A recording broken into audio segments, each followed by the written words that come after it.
Hello, everyone. For those of you that read Health Affairs, on the 24th of last month, our leader, Dr. Berwick, and Rick Gilfillan from the Innovation Center had an excellent blog post in there, and they talked about something within CMS that we're referring to as the menu.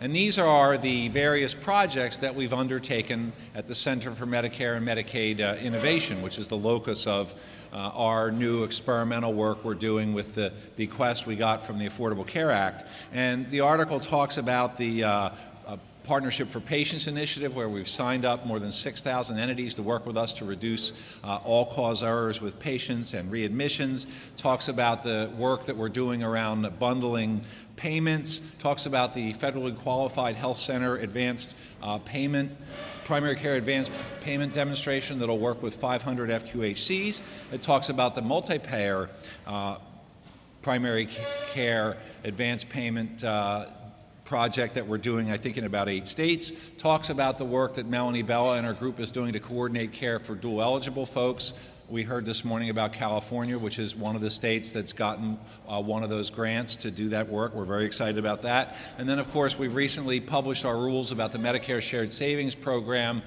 which will also drive the Pioneer Accountable Care Organizations and the Advanced Payment ACOs, where we're actually going to try to make an upfront investment. All those projects have something in common, though.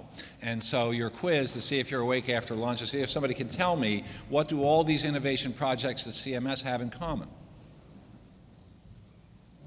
Silence. I knew I could get the crowd to be quiet. I'd make them work.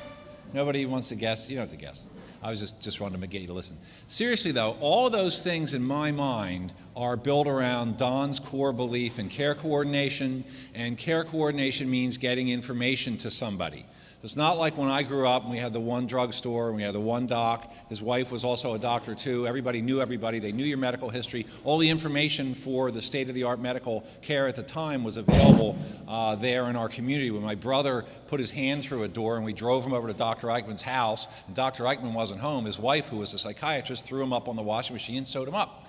Because she knew Bobby. She knew he wasn't allergic to, I don't know, whatever would happen if you did that. But, the point is, it's a different world now, and we understand that. And we think that folks in this room and in 50 other states are the engines that are really going to enable the care coordination that's going to dig us out of the rut that we're in terms of being stuck around healthcare costs, efficiency, and getting to the better health that we want. And so, in the spirit of, I've heard it attributed to Truman, but lots of people have said this quote about how you want to do what you can where you are with the people you have.